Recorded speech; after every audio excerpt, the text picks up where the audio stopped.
Bem, aqui, se você olhar bem o que nós lemos, o nosso assunto hoje aqui é ansiedade. Essa palavra vai se repetir aqui, meus irmãos, 6 vezes.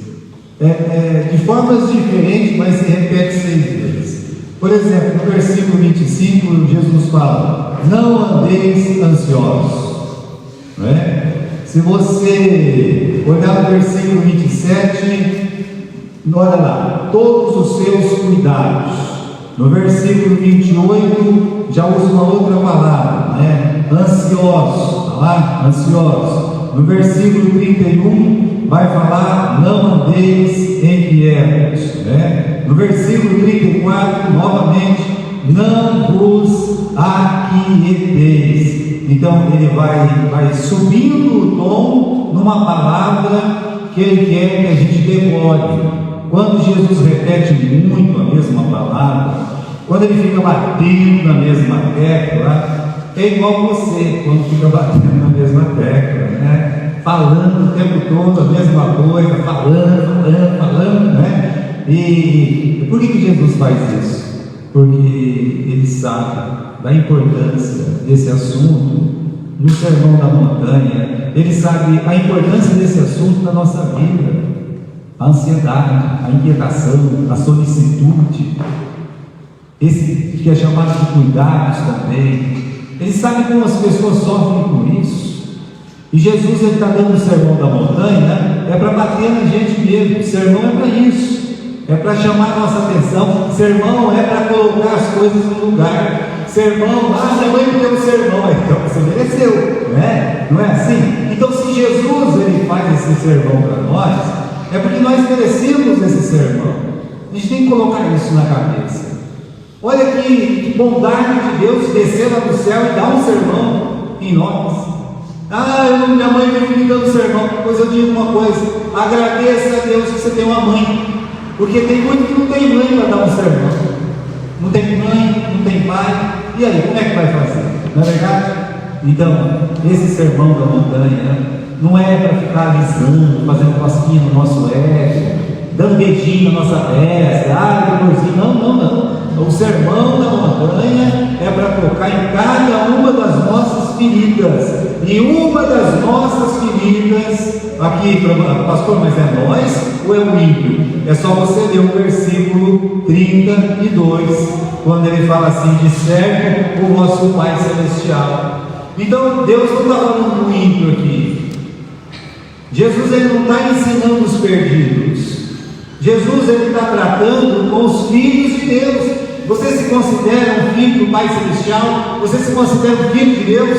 Então tá bom, sabe por quê? Porque essa mensagem, esse sermão inteirinho, capítulo 5, 6 e 7, é para bater em você, é para chamar a sua atenção. Não é para satisfazer o seu ego, não é para você sair dando risadinhas, como se estivesse indo, meus irmãos, lá no circo, onde as pessoas fazem palhaçada, e as pessoas saem todas dando risada, mas no outro dia está todo mundo triste. Não, Jesus ele quer edificar a nossa alma, ele quer tratar de problemas que nós temos todos os dias. E sabe qual problema nós temos todos os dias? Ansiedade. E a pergunta que se faz dentro desse texto é: o que ocupa o nosso coração?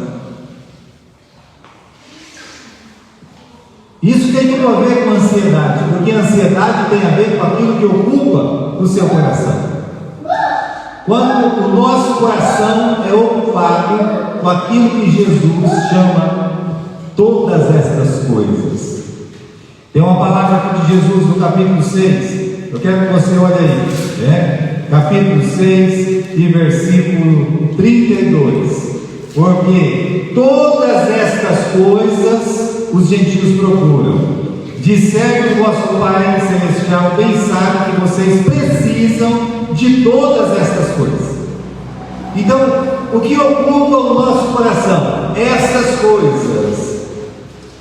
E estas coisas, elas não podem ser mais importantes no nosso coração do que Deus.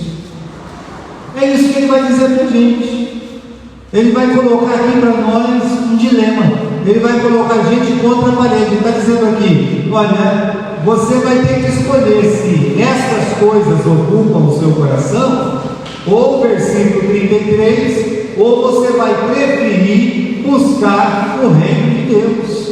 Ou você vai ficar na tua vida buscando todas estas coisas, ou você vai buscar o reino de Deus. É isso que ele está dizendo. Porque a ansiedade, meus irmãos, é uma coisa que acaba com o coração do ser humano. Eu quero que você abra comigo no livro de Provérbios. Vai lá no meio da Bíblia. Segure aí no livro de Mateus, no capítulo 6. Enquanto você segura no livro de Mateus, você abre lá no livro de Provérbios, capítulo 12, e versículo 25. Vamos lá, todo mundo junto. Metade da Bíblia, o livro de Salmos, depois o livro de Salmos, e enquanto o livro de Provérbios.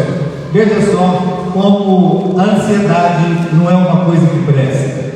Ah, não, pastor, a ansiedade é da natureza humana. Não, é da natureza humana que tem que ser combatido.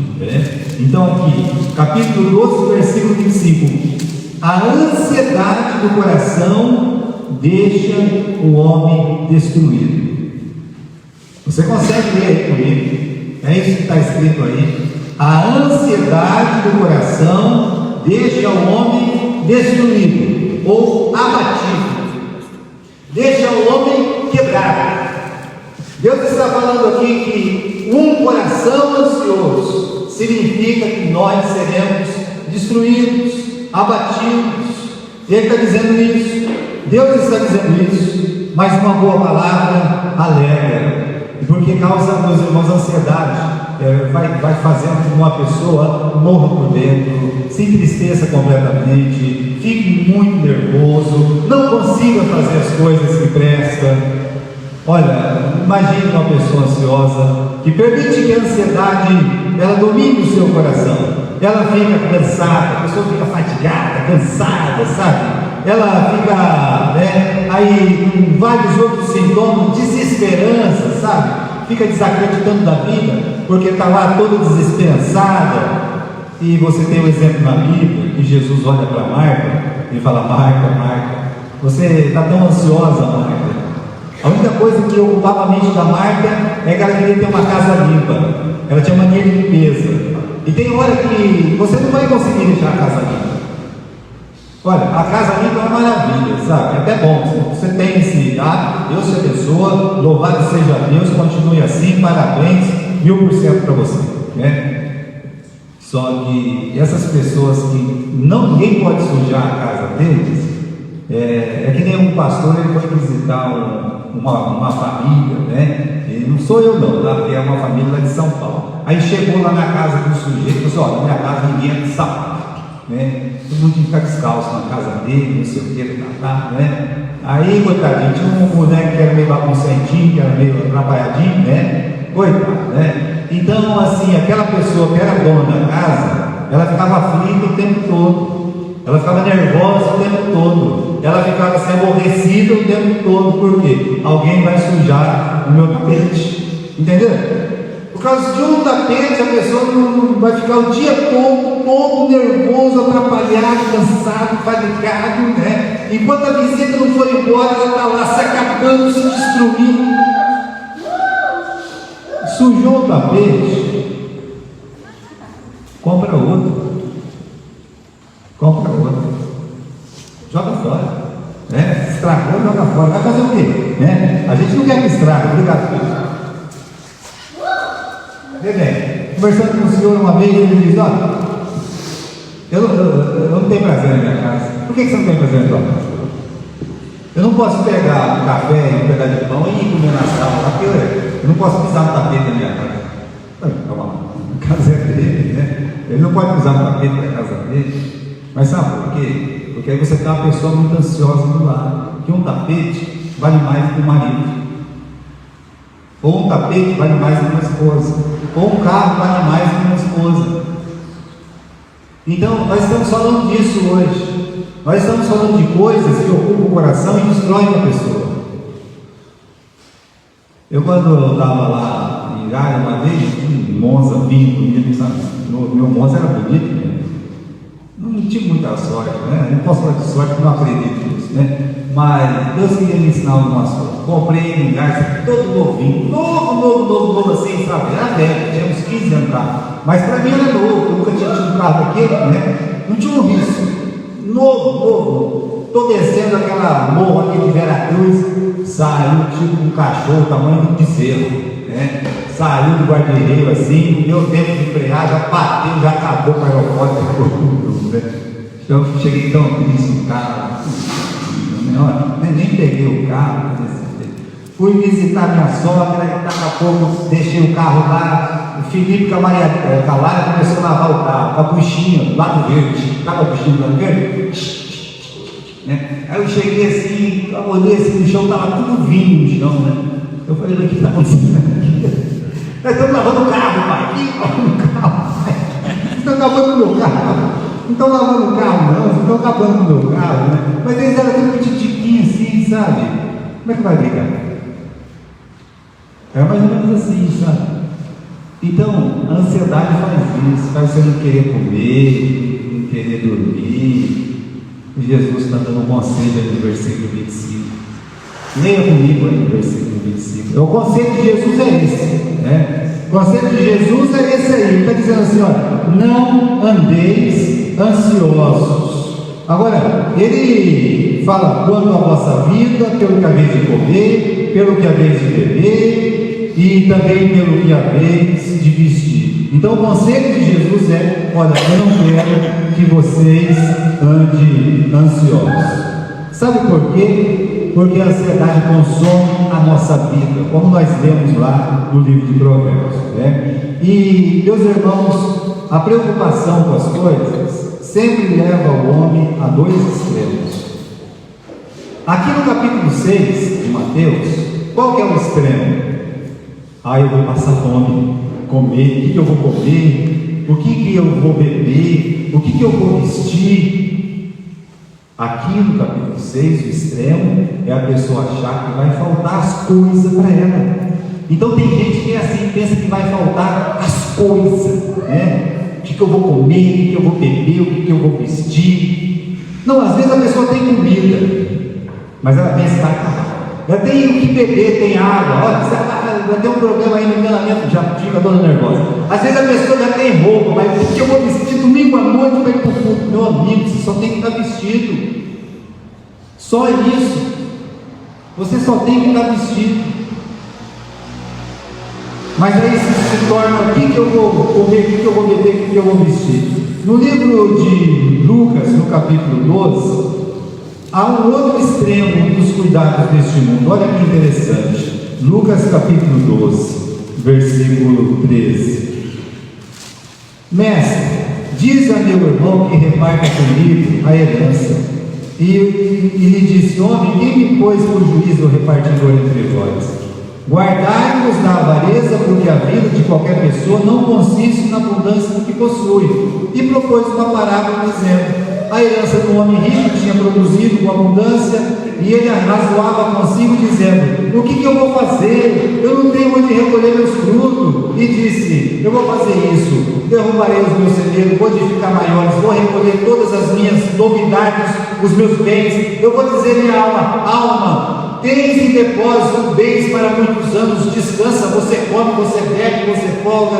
E Deus disse, esta noite pedirão a tua alma, e o que tens preparado, para quem será? Assim é aquele que para si junta tesouros e não é rico para com Deus.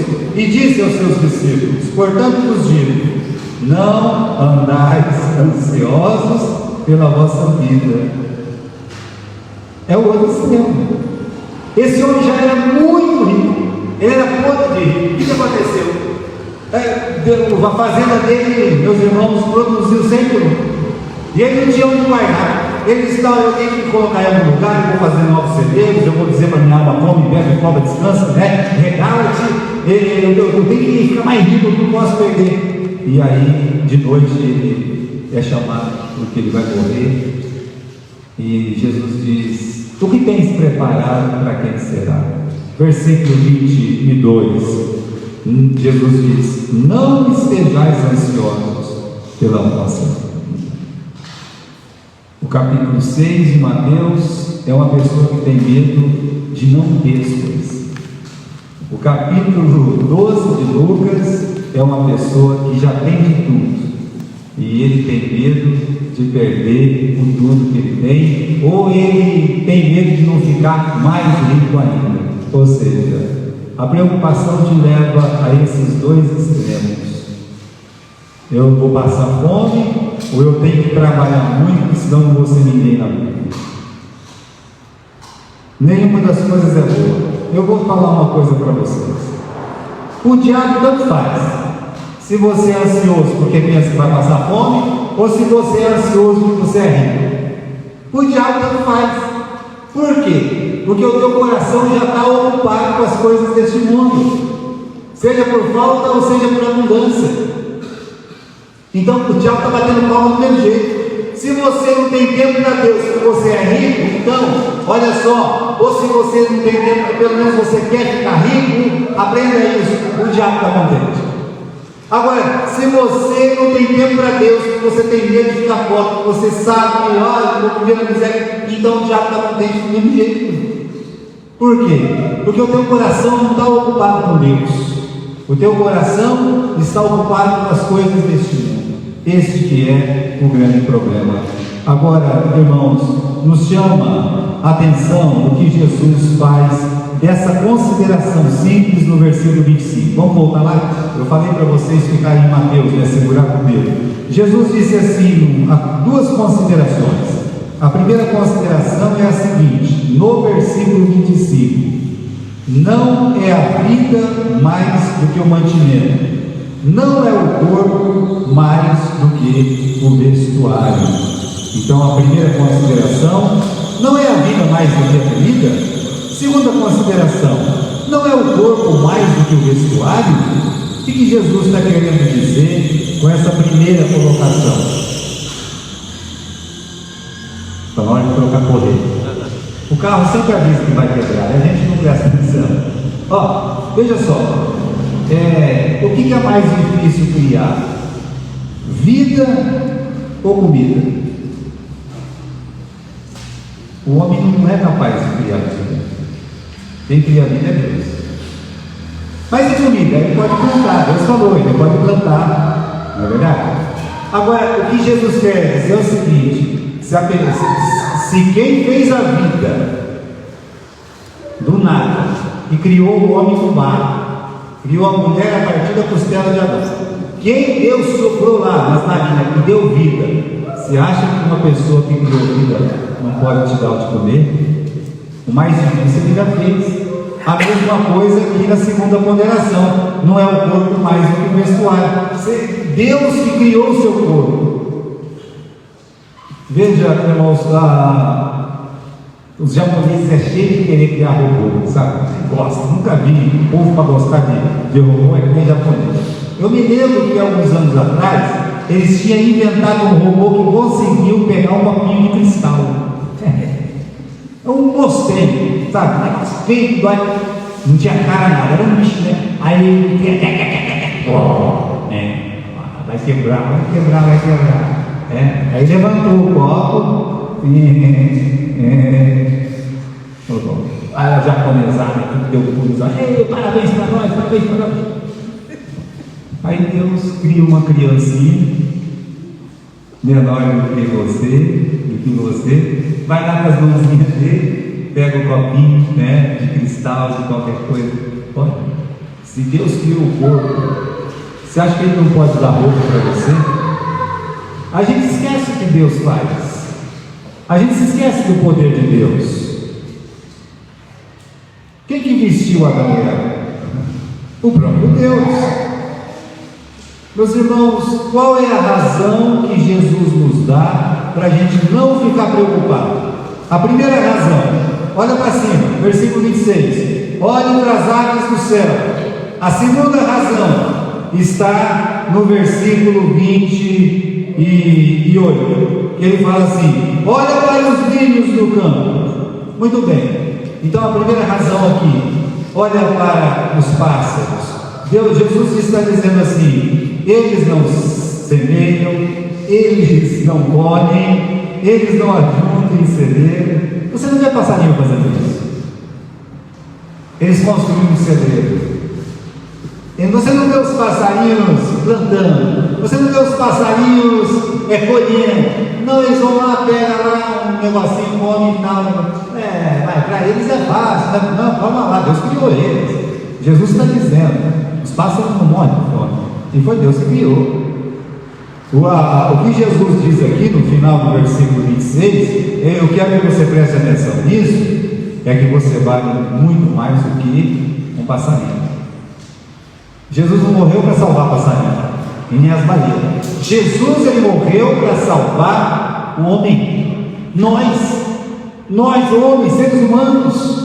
Então nós valemos muito mais do que um passarinho. Se ele não deixa o passarinho morrer de fome, ele vai deixar eu ou você morrer de fome? Não, ele não vai fazer isso.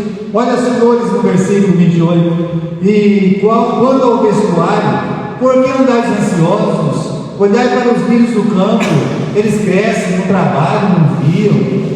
Eu não vos digo que nem mesmo Salomão, em toda a sua glória, se vestiu como qualquer deles. Eu quero lembrar um negócio dos irmãos. Você sabe que mulher é enjoada, né? Ainda mais que uma rainha. Repare tudo, né? Homem não repare nada. Mulher não se veste para homem. Mulher se veste para outra mulher. Homem não repare nada. Muito pouco, né? Mas veja bem, né? Então você olha assim, a rainha de Sabá veio visitar o Salomão e ficou reparando em tudo. Como é que era o prato, como é que era a colher, como é que era o garfo, como é que eram as cortinas, como é que eram os tapetes, né? E aí começou a olhar o Salomão de cima e embaixo assim, como ele estava bem vestido, coisa e tal. Ela abriu o bocão e disse: olha, o que falaram para mim não é nem, olha, está bem longe do que falaram para mim. A glória que você tem, de tudo que você tem, é muito maior. Não me contaram nem metade daquilo que eu estou vendo com os meus olhos. Um lugar que a prata valia a mesma coisa que pedra e ouro tinha abundância, uma mulher vai lá e fala: rapaz, olha, o homem é chique. Pois bem, Deus está dizendo assim: vai lá para o lírio do campo. Você não vê eles numa tecelagem, você não vê eles numa costureira, né? Não vai levar eles numa boutique para comprar nada. E Jesus está dizendo: nem mesmo Salomão, em toda a sua glória, se vestiu como um lírio do campo, que vai crescer amanhã, vai ficar bonitinho, à tarde vai começar a murchar. É isso. Ou seja, Deus sabe vestir, Deus sabe sustentar, Ele sabe alimentar, tá? Então, quais as razões que Jesus nos dá para não ficar preocupado? Então, primeiro, olha, Ele cuida de seres muito menores do que nós, como plantas e aves. Segundo, por que eu não tenho que ficar preocupado? Você pode mudar alguma coisa? Eu estava falando dessa questão da eleição. Muita gente não estava me entendendo o que eu estava dizendo. Tinha um tempo, por exemplo, eu gostava de política. Não é que eu não gosto hoje, até gosto, mas eu não ligo. Eu gostava do Maluf. Então, o Maluf estava, uma vez ele passou em área lá, nós fomos receber ele lá no emprego, coisa e tal. Era um tempo, né? Eu era malufista. E amo São Paulo, voto Maluf. Lembra até da luz que eu voto, né? Só que a gente fica muito ansioso com essas coisas, sabia? A gente fica muito preocupado. O que eu entendi é assim: o que a nossa preocupação vai mudar? Não muda. Olha o que Jesus está dizendo no versículo 27: qual de vós poderá, com todos os vossos cuidados, com a sua luta, com a sua batalha, como que você pode fazer que você mesmo, qual de nós pode, com todos os seus cuidados, aumentar um côvado a sua estatura? Você não pode, que você é de tamanho Olha, quando eu fui lá fazer o exército, estava lá em Garça, uma fila enorme assim, sabe? Cheguei atrasado, morava sozinho. morava do outro lado da cidade, cheguei lá, não sabia onde que era o tio de guerra, aí até que eu achei, quando eu cheguei lá, já tinha passado da hora, aí eles não deixaram entrar. Falei, é hoje, né? Aí tinha um camarada lá que não conhecia da igreja, que falou assim, ó, entra pelo fundo ali, ninguém vai ver, você entra ali e tal, eu não posso fazer isso, né? Aí eu entrei pelo fundo assim, entrei lá, fiquei lá na fila por último, né? Encostado assim, aí o sargento disse, meia volta eu vou ver, os últimos serão os primeiros, fui o primeiro, fui o primeiro. Aí foi me analisar, olharam assim, mediram 1,70 m, hoje eu não tenho 1,66 m, essa aqui não tem mais. Em vez de eu crescer, deve ter diminuído, né? Aí o pé é chato. Eu nem sabia, pé é chato. Então tá bom, mas vocês estão insistindo que meu pé é chato. Eu já estava com aquela vontade de fazer um tipo de guerra, que era uma coisa melhor. Aí ele está dispensado. Eu falei, louvado seja Deus, né? Estou dispensado, né? Mas, veja, irmãos, eu não podia mudar um pé, ou eu não podia mudar a minha estatura. Nós não podemos. É por isso que eu vou ficar preocupado com o quê?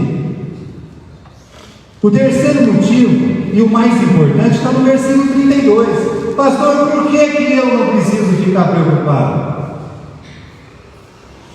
Olha, se Deus quiser que você vai chegar naquele ponto, você faça a sua parte. Isso nós devemos aprender. Faça a sua parte.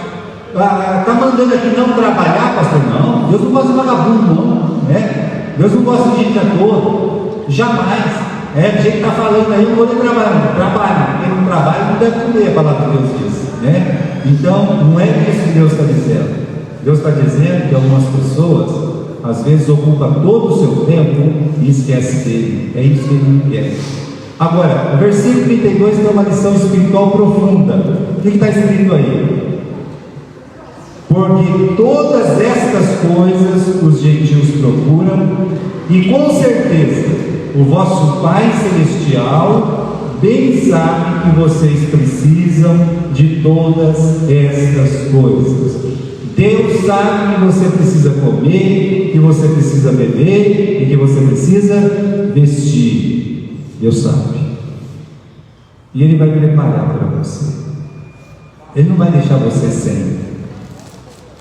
Nos livros de Salmos, no capítulo 37, versículo 25, tem aquele versículo lindo: nunca vi o justo desamparado, e também não vi a sua descendência mendigar o pedaço de pão.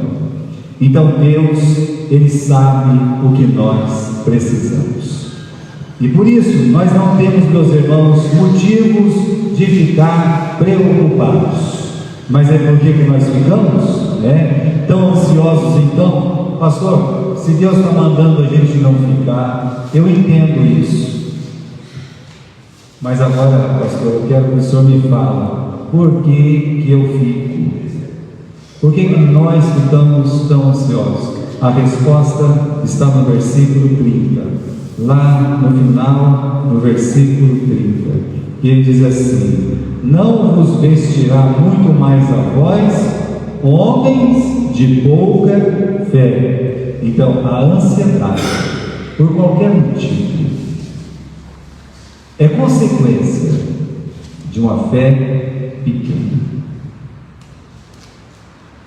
Eu lembro, os irmãos, que é melhor você ter uma fé pequena do que não ter fé nenhuma, tá? Começa por aí. Quer dizer que você tem alguma fé. O que você deve fazer é aumentar a sua fé. E aí está a solução para a ansiedade. Se o problema da ansiedade, a origem da ansiedade é a fé que é pequena, por que fé pequena? Né? Porque às vezes eu confio que Jesus me salvou pela sua graça, mas aí eu não confio tanto que Ele pode me perdoar se eu cometer alguma falha. Está vendo? A sua fé é pequena.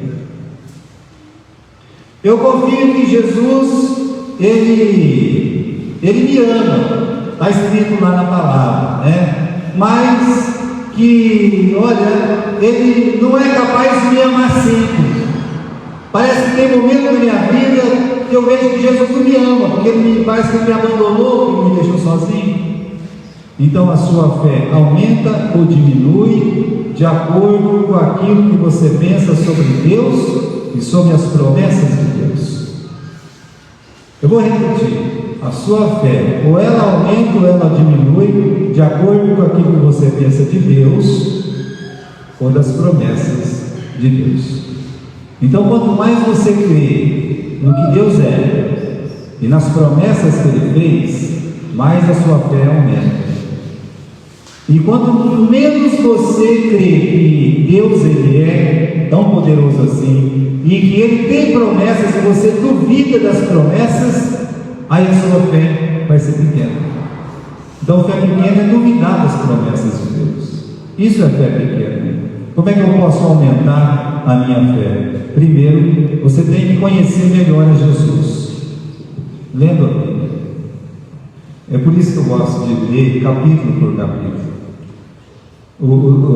Os meninos aqui, o Luiz, o André, estão há mais tempo aqui mesmo. A gente tem quinta-feira, no sábado. Acho que eles estão cansados de mim já. Mas nós estamos indo de capítulo em capítulo, né? Nós estamos enjoados, né? Mas vamos lá. Só que é o seguinte: tem umas crianças que estão vindo também, os adolescentes agora. Eles estão ficando espertos. O molecadinho está ficando esperto. Eles estão conhecendo a palavra de Deus. Conhecereis a verdade vos libertará. Quanto mais você conhece Jesus, mais a sua fé vai aumentar. Quanto mais você conhece as promessas de Jesus. Que promessa? Ele prometeu dar salvação eterna. Sabe o que é salvação eterna? É uma salvação que não se perde, porque é eterna. Se é eterna, não perde. Aperta, então não é eterna. Então Jesus disse. A promessa de um socorro presente, Ele vai te acudir. A promessa de que Ele vai suprir todas as suas necessidades. E esse eu quero que você leia. Eu quero que você leia e que você marque na sua Bíblia. Filipenses capítulo 4 e versículo 19. Vamos lá comigo? Filipenses capítulo 4 e versículo 19. E essa aqui nós vamos ler juntos. Filipenses capítulo 4 e versículo 19.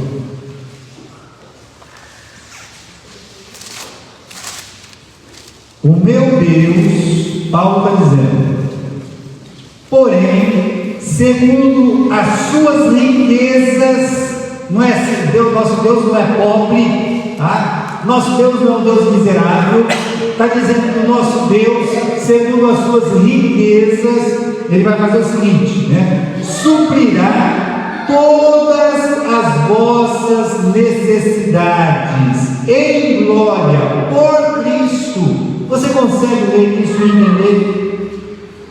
Ele não está dizendo que Ele vai suprir algumas necessidades. O que Paulo está dizendo é que Ele vai suprir todas as nossas necessidades em glória por Cristo. É isso que Ele está dizendo. Por isso que a gente tem que marcar um versículo desse. A gente tem que ir lá no começo da Bíblia e falar assim, ó, é contra a ansiedade. Filipenses capítulo 4 e versículo 19, está marcado aqui, vou marcar. Então você tem que fazer isso na sua vida. A promessa de nos perdoar quando falhamos, a promessa do Espírito Santo para nos auxiliar, a promessa de que Ele foi preparar um lugar para que quando Ele voltar a gente vai estar junto com Ele, a promessa da sua volta, a promessa do novo céu e uma nova terra. Então preste atenção, sabe por quê? Quanto mais você conhece sobre Jesus, quanto mais você conhece as promessas de Deus, mais a sua fé vai aumentar. Sabe, um dia a Marta era muito ansiosa e o irmão dela morreu. Mas antes do irmão morrer, ela mandou chamar Jesus. E Jesus demorou 4 dias. Foi enrolando, sabe? Parece time de São Paulo, tocando para trás, né? Foi enrolando, até que chegou lá depois de 4 dias. Quando chegou lá, Marta, ela não tinha muito, sabe, tato não. Ela olhou para Jesus e disse, Senhor, se o Senhor tivesse aqui, né, o meu irmão tinha morrido. Falou mesmo, né? Aí Jesus olhou para ela e disse, seu irmão vai ressuscitar. Não, eu sei que ele vai ressuscitar no último dia. Jesus disse, eu sou a ressurreição e a vida. Quem crê em mim, ainda que esteja morto, viverá. Você crê tu isso, Marta? Ela abaixa a cabeça e diz: eu creio. Acabou a ansiedade. Acabou completamente. Quando você passa a crer nas promessas de Deus, a ansiedade vai passar. Então, acredite nisso. O desafio aqui, vamos terminar então. Capítulo 6, versículo 33. O desafio é esse: coisas versus Deus, ou Deus versus coisas. Buscai primeiro o reino de Deus e a sua justiça, e todas estas coisas vos serão acrescentadas. Busca Deus, vai ter comida. Busca Deus, vai ter que vestir. Busca Deus, e você vai ter o que beber. Então, busca em primeiro o reino de Deus e a sua justiça, e todas as coisas vos serão acrescentadas. Para que não fique dúvida, para o sermão acabar, Jesus começou falando: não vos inquieteis. Ele termina falando aqui no versículo 34: não vos inquieteis pelo dia de amanhã, porque o dia de amanhã cuidará de si mesmo. Basta a cada dia o seu mal. Você morreu de uma coisa? Está pelado na rua?